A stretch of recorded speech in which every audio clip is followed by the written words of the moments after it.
A day later, the Bengals still started the season 0-1, but Mike at Bengals_Santagata joins me today as we get through some all-22 takeaways. What went wrong with the passing game? What about the offensive line? How did they play? And how good was the defense? We break it all down. You are Locked On Bengals, your daily Cincinnati Bengals podcast, part of the Locked On Podcast Network, your team every day.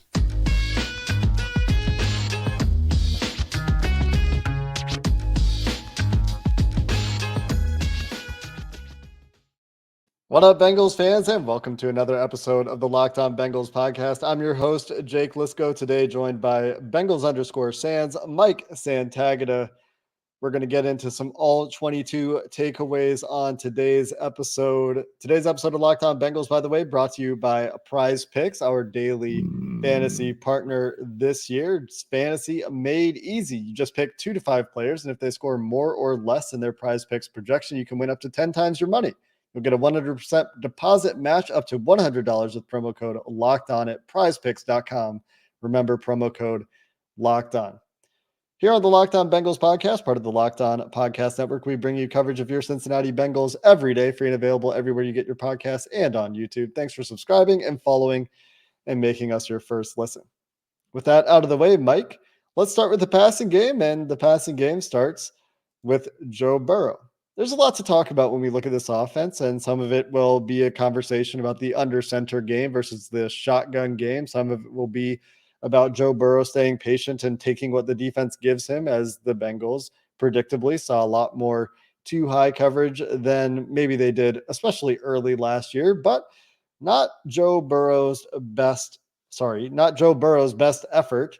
He threw the 3 interceptions downfield, had more sacks taken than he probably should have, and generally didn't look very comfortable for much of the game. Now, to his credit, did of course put them in position to win the game, probably should have won the game if not for special teams miscues and losing Clark Harris, who, by the way, has been placed on IR. The Bengals signed Cal Adamitis, a long snapper from the practice squad who worked with them in the preseason, to replace Clark Harris.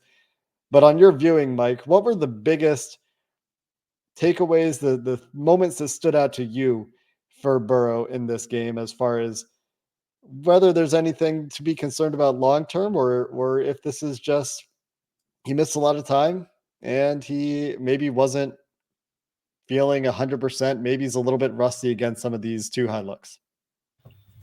Yeah, in my opinion, he looked real rusty, especially to start the game. Just the first half, it felt like he was late on almost everything, starting with that second play of the game that ends in a pick six. It's just he didn't move on. If the corner spooks you on the smash concept or knife, whatever you want to call it, I like to differentiate between an in with the corner and just like a sit in the corner. So I call that knife. And if that's the corner's not there, you either have to move on to the check down or you have to hit the in, which did eventually come open with the corner trying to play in the window. So it felt like he was like, I really want the corner. And then he's just like, I'll let my guy go make a play. And it's like, you're so late on it. I thought it was actually quarters coverage when I first saw it, because Minka matched him.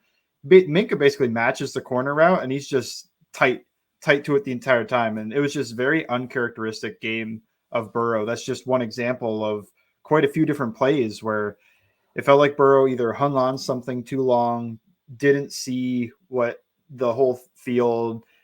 He was late on these throws. That's why there's so many interceptions and sacks, because he just either was late moving on in the progression, thought he could make a bigger play out of something, really wanted the deep ball, but eventually you have to we talk so much about how he's a big game hunter, and I've done it a lot too, but I do think there is a gray area that he is kind of leaving, because and he did it in the second half, but you do have to get to your check downs. Mm-hmm. You could skip them on third down, but just completely ignoring them and just trying to get that deep ball anyway was rough. And I would say you mentioned it starts on the second play of the game, which of course is a pick six, which I think does have something to do with the way that he's processing information after the snap.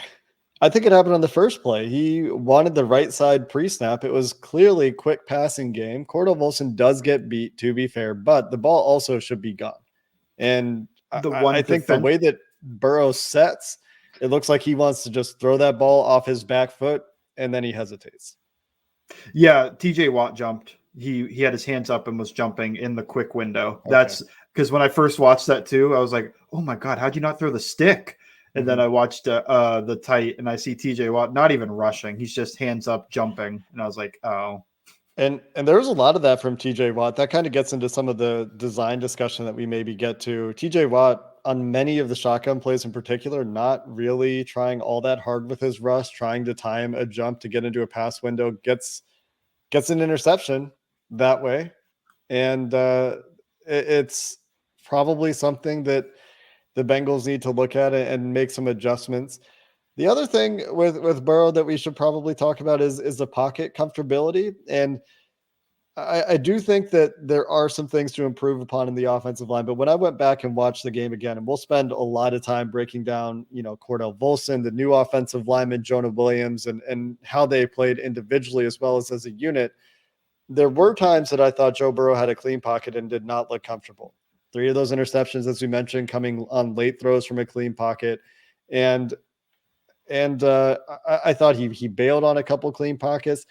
I do think it got better later in the game. I think that generally he calmed down and was playing more within the confines of the offense and generally trying to force the issue a little bit less as the game went on in the second half, later in the second half. But early in the game in particular, I thought he didn't even look comfortable in some of the clean pockets he had.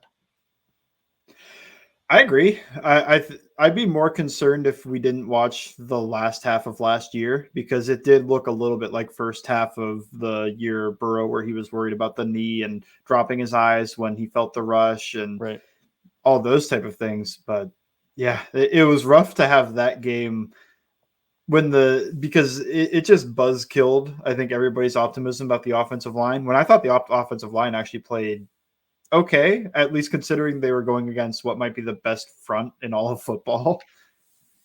It doesn't even necessarily get easier next week with Micah Parsons and his, did you see this? 60% pass rush win rate in week 1. TJ Watt wasn't in the top 10 for edge rushers in pass rush win rate, which was like 24%, 23% for Watt. 60%. And I understand Micah Parsons was playing against a backup for a lot of that game. But boy, 60% pass rush win rate is more than double what TJ Watt had. And TJ Watt was enough of a problem even when he wasn't pass rushing. Now, Joe Burrow did do some things pretty well in this game as well, Mike. What were some of the highlights for you as the game went on and Burrow and the Bengals got back into contention? Yeah, honestly, the whole second half and even overtime really felt like a B game from Burrow. It was just an F- in the first half. So that B game is just like, yeah, if you played like this, the Bengals win by 11, 12, 14, 15, something, probably 2 scores if you play like this the entire time, even with what would have been 2 picks. You threw 1 pick in that half. So I thought as the game went on, we'll probably get there, but the play action game, it felt, I don't know if he felt more comfortable or if it was just so wide open, but that was working a lot better than it did last year. Just his ability to quickly turn eyes upfield and hit his targets. I also thought he eventually did. When he started running, I think that's okay, although he did miss one big play when he decided to run instead and dropped his eyes. But when he saw a man and was able to run, pick up first downs that way, I liked that. I liked his ability to avoid some of the sacks, even though he did take more sacks than necessary. But he ended up getting a little bit more accurate. He ended up getting to his checkdowns, like I was talking about, where he was late. He was more on time. There's a few plays. I know there's one slant dragging concept that was a tight window throw and perfectly on time. Balls out as Chase is making his break on that. And also on that out that should have been a touchdown, they come over with 0 points. Balls out before Chase even makes his cut. So he was getting more anticipatory. It felt like the game came to him more and he let it come to him more rather than forcing it. So I think he'll be okay. And this whole second half made me feel pretty confident in Burrow for the next game or two. He wasn't rusty the entire time. Yeah, there were certainly signs to be hopeful. Toward the end of the game, he throws 4 should have been game-winning touchdowns. One of them ends up counting because the feet were in bounds, the ball wasn't dropped, et cetera, et cetera. Maybe even 5 if you count the slant that Chase dropped toward the end of the game that could have very well gone for a touchdown as well. No real cause for, I agree, big concern with Joe Burrow, I would say. And what about the offensive line? What about Cordell Volson? A lot of hand wringing over the 7 sack number. Of course, you and I have gone back to take a look at those sacks and how they occurred, how the offensive line played. We'll dive into that coming up next. But today's episode brought to you by Prize Picks. Just want to talk about how much I love it. It's just so easy. It's so quick. You pick 2 to 5 players. You pick an over-under against the Prize Picks projection. That's all you do to win up to 10 times your money. And it's not just football, although you're listening to a football podcast, and I'm sure you would like to go pick over-unders on Bengals and their opponents. Prize Picks has you covered for pretty much every sport that I've ever heard of, including esports, tennis, disc golf. I like to point out cricket, but of course, the major sports as well. The NBA when it's back, baseball getting down to the playoff stretch, golf as well, college football, you name it, they've got it for you. Entries can be made in 60 seconds or less, and that's my favorite thing about it. Like I mentioned, it's just so easy. Operational in 30 states and in Canada. You're going to get a 100% instant deposit match right now on your deposit up to $100. Just use promo code LOCKEDON when you sign up. Again, that's a 100% deposit match up to $100 with promo code Locked On at Prize Picks. Today's episode of Locked On Bengals is also brought to you by Athletic Greens AG1. Now, you've heard James talk about how he loves Athletic Greens and the AG1 product because he doesn't like to eat his vegetables and it helps him keep up on his vitamins and his minerals. I personally don't drink caffeine, and just getting the AG1 routine into my morning has not only helped me to boost my immune system with all of that extra nutrition that I'm getting into my day when maybe I miss my vegetables on a given day, but it's helping me to have a more level energy throughout the day. No ups and downs like you get with some energy drinks, just feeling steady. 75 high quality vitamins and minerals that are optimized for your body to absorb them. Whole food sourced superfoods, probiotics, and adaptogens make up this fantastic product. And right now, you're going to get a 1-year free supply of immune supporting vitamin D and 5 free travel packs with your first purchase. All you have to do is visit athleticgreens.com/NFL network. Again, that's athleticgreens.com/NFL network to take ownership over your health and pick up the ultimate daily nutritional insurance. Mike, let's move on and chat about this offensive line under much scrutiny. In game 1, Cordell Volson in particular faulted for giving up a few sacks. Lel Collins, on my rewatch, noticed him on the ground far more than I would like, even in some of his winning reps. Jonah Williams giving up a strip sack and getting beat around the edge by Alex Highsmith. There were some mitigating factors, though, I would say, on those sacks. And honestly, a big pressure to sack conversion rate for the Steelers. When you went back and actually watched all 100 snaps, including penalties for this Bengals offensive line, what were your big takeaways? Yeah, they were better than I thought, at least especially in the second half. Jonah Williams, yeah, he gave up the 2 sacks to Highsmith, and you never want that, but it was kind of like, he has a pretty good game other than that. So it's like you lose 2 reps as an offensive lineman, and you lose them badly, and those just end up becoming the viral, oh, this guy sucks type thing. It's like, if those are just pressures, he ends up with a great game. I will say this about one of them. Joe Burrow's back arm is 10 yards deep in the pocket. Yeah, on the strip it sack. was Burrow, like a whole zero pressure, I think. What's that? It was a what?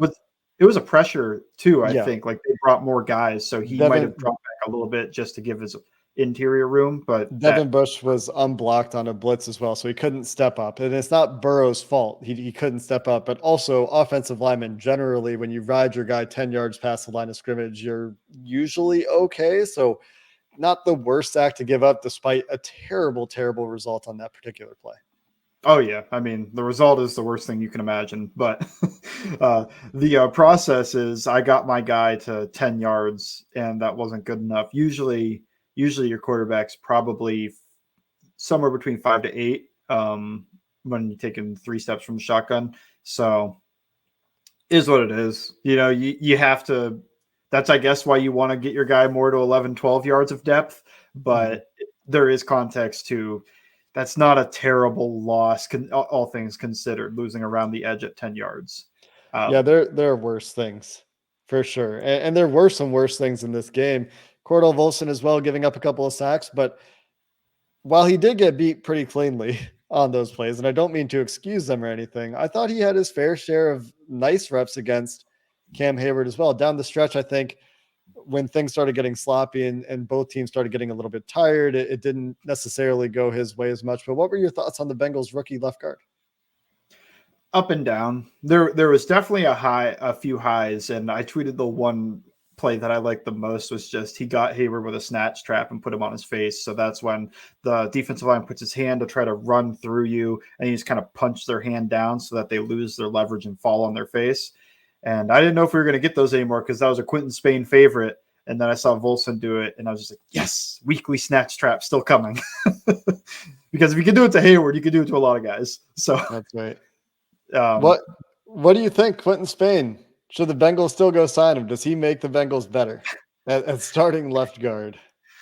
Maybe like in a vacuum if they signed him months ago, but I don't know about right now. You don't know if he's in shape. You don't know what it does to just take your left guard, who was okay, not abysmal, and to just throw him away so that you can maybe get a slight improvement. It's the ship has sailed without an injury. Like if Volson gets injured or if his play deteriorates, maybe you could look into that, but he wasn't so bad that I'd be ringing the phone of Quentin Spain just yet. That's right. What are you looking for from Cordell Volson next week against the Cowboys as far as areas for improvement or consistency? Yeah, my first thought is 0 sacks given up instead of 2, but it's not false start. Let's not false start. Yep, the false start that took him into the bad part of the 10 zone, the 8-9 yard line, which is tough to do at the end of a half. So I just want to see better performance, considering it won't be as tough of an opponent. I don't know too many of the Dallas interior guys, but there's probably somebody there that's fine, but most of them are probably just like, yeah, they're solid players. They're not Cam Hayward, and even I don't know. I don't know if I should say they're not Larry Ogunjobi, but Ogunjobi can sometimes he just does, we know high variance where he just has a play once in a while that's just like, oh, if you could do this consistently, you'd be an awesome player, but it doesn't happen consistently. So against lesser competition, I'd like to see a better performance. Not that he was terrible, just you want to see him have a good performance against these guys because week 3, Quinnen Williams.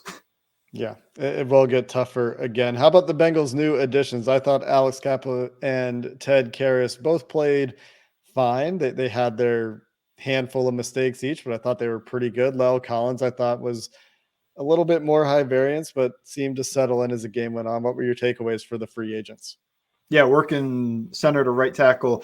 Karras, I agree, fine. Not a ton of crazy wins, but overall, he did his job for the most part, especially in pass protection. And he did a good job, just like I wrote about when they signed him, about he's just very good at knowing when to come off of his double teams and combo blocks and pick up the linebacker when they're shooting in or when he can drive a guy and then come off. So I thought that was good.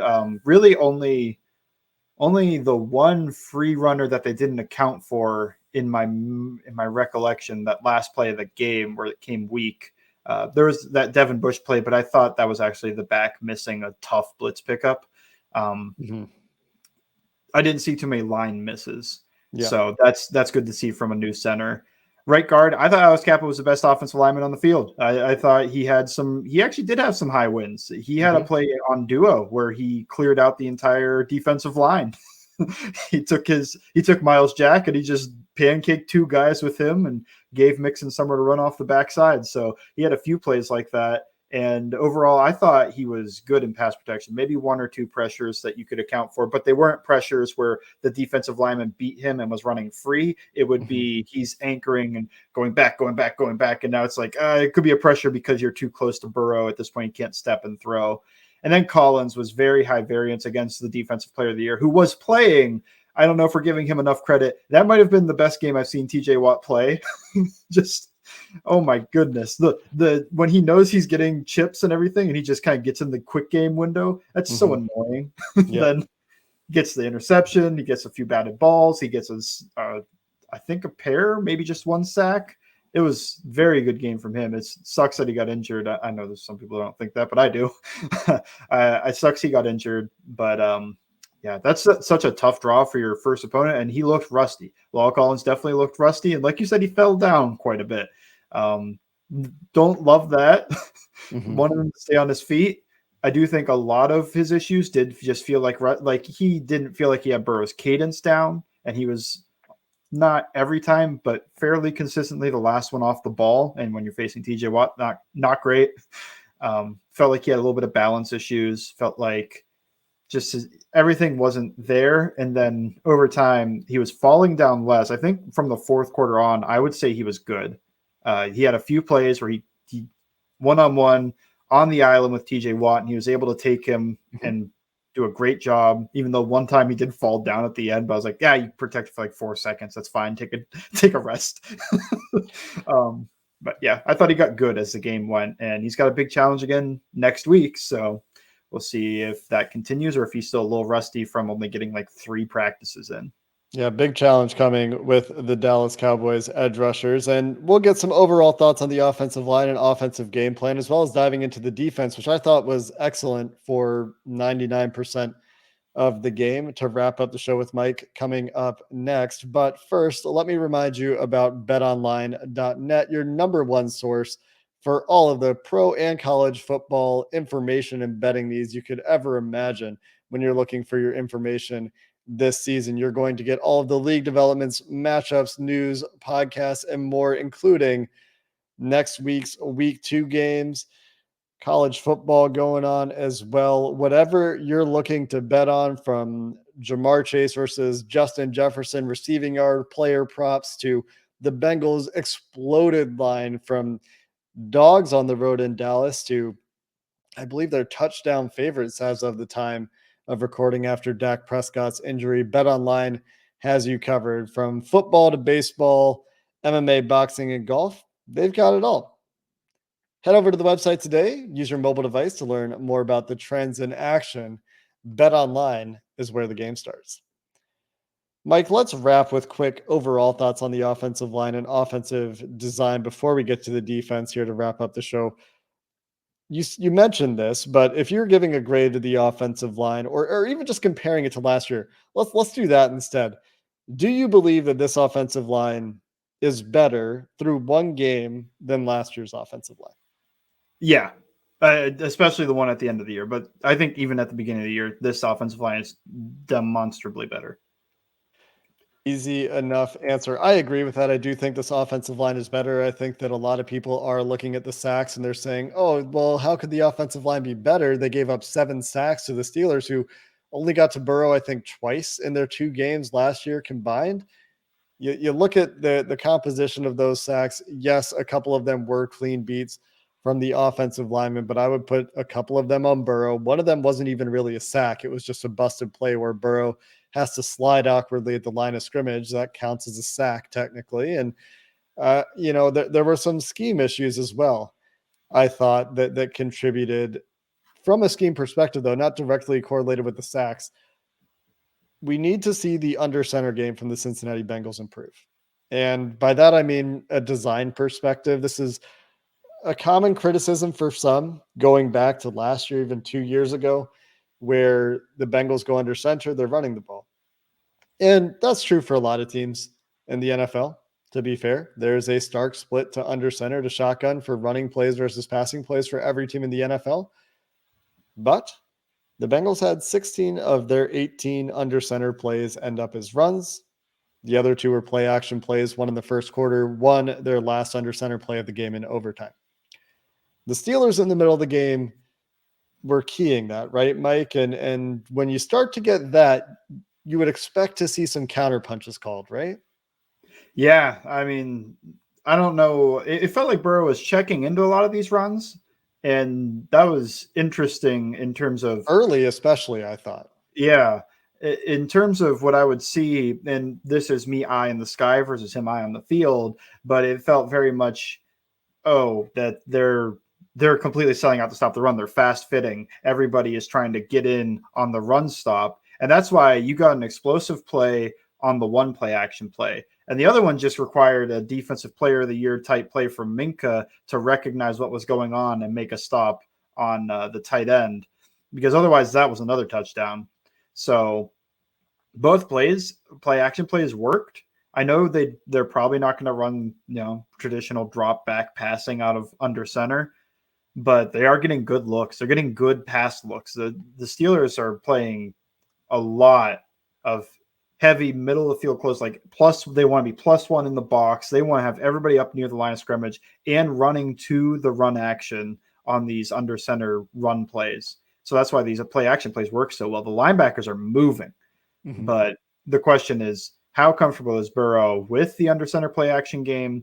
And what's your run game if you can't go under center? It's a whole lot of the same things we were thinking about last year, where the under center games it's so, because they don't have a play action game off of it, it's so not there. It's not a complete offense there. The shotgun, I think, is a fine schematic offense, everything to do with that. Maybe you want a little bit more play action from shotgun, but really when they're in shotgun, they're passing and they can get some good runs out of it. I'm okay with it because they're getting some light boxes. The under center is the design that I don't feel comfortable with right now.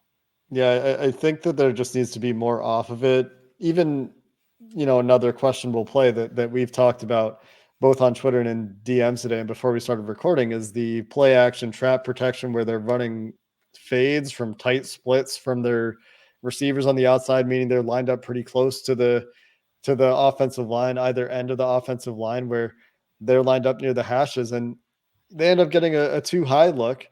And so they have all this play action going on and they get a too high look and they have nothing in the middle of the field to take advantage of linebackers that might be sucked up by the play action.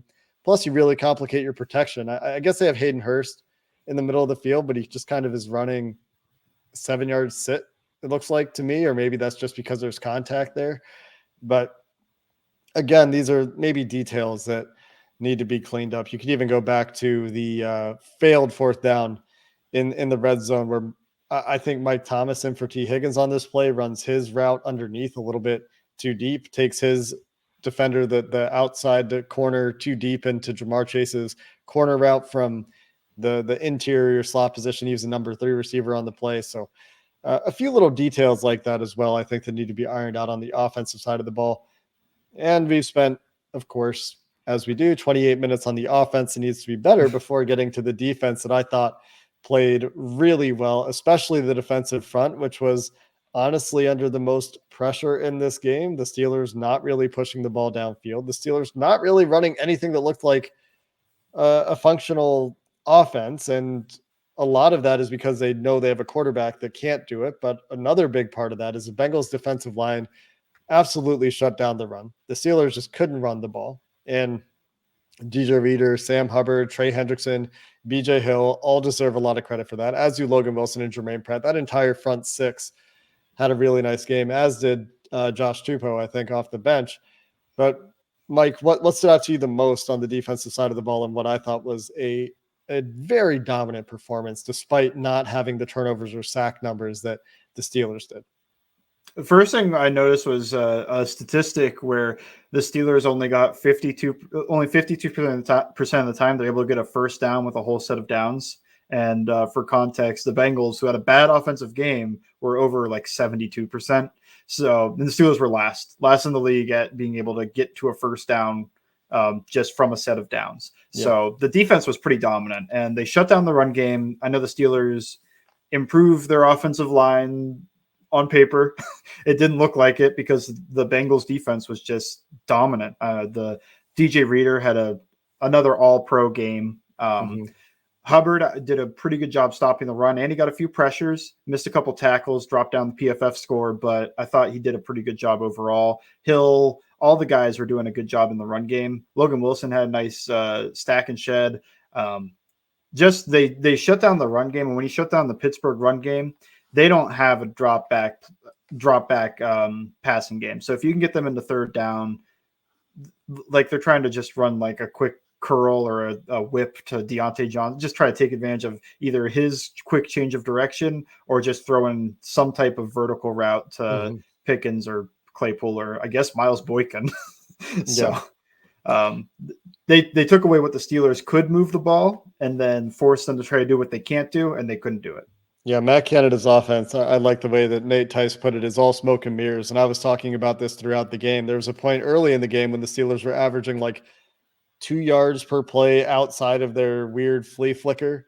And for the most part in regulation, the Steelers' big plays came on a screen, that flea flicker, and there was another misdirection play. It was a jet sweep to Chase Claypool that went for like 15 or 20, where the defensive line looked a little bit confused.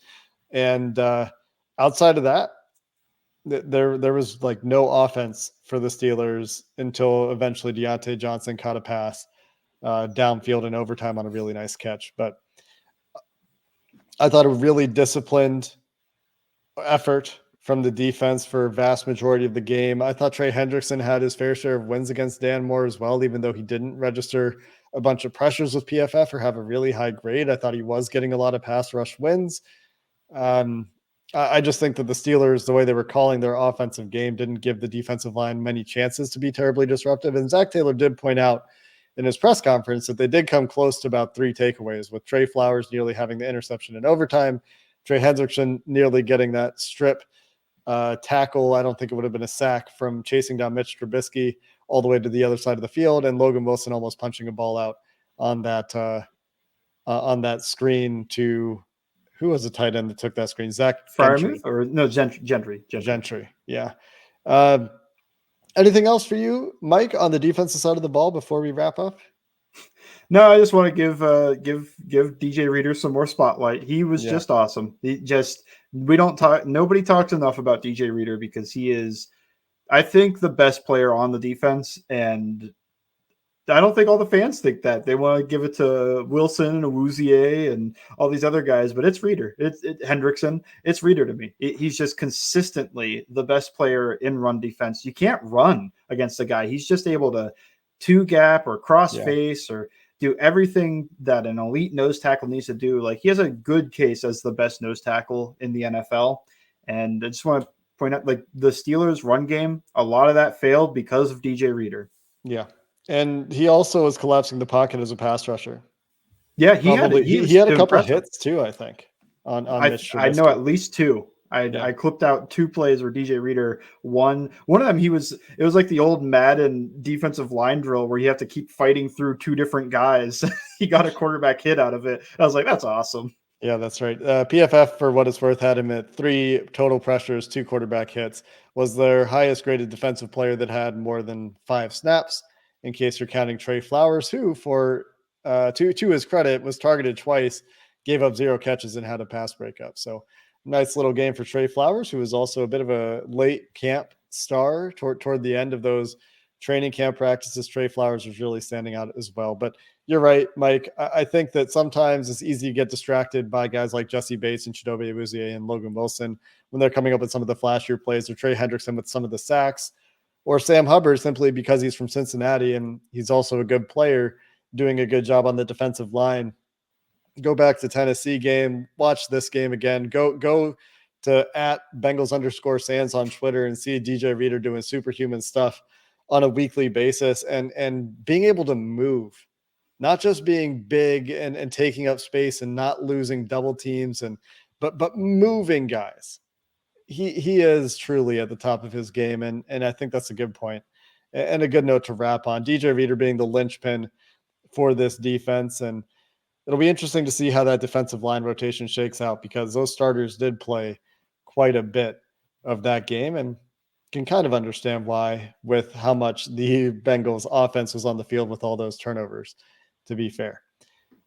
That's going to do it for this episode of the Locked On Bengals podcast. Plenty of good observations here from Mike. You can find him on Twitter at Bengals_Sands. And Mike, anything else you'd like to promote before we get out of here? Yeah, just my new podcast with Lindsey Patterson. It's always game day in Cincinnati. Check it out. That could be your second listen of the day if Locked On Bengals is your first one, because I know you guys can't get enough Bengals content. There really isn't enough. And I know you're over at allbengals.com as well. You can find his writing there. James Rapien will be back with us tomorrow. And, well, it's getting to be that time where we shift our attention to the future and the Bengals' week 2 opponent. There will be more thoughts from week 1, and we will start to look ahead toward the Dallas Cowboys, whose season seems to be all but lost in week 1. But the Bengals still have to win a football game next week, in a game that could have a very similar script if things go off the rails to the Bengals' week 1 roller coaster ride. Until next time, Bengals fans, thanks for listening to the Locked On Bengals podcast. Hoo day, and have a good one.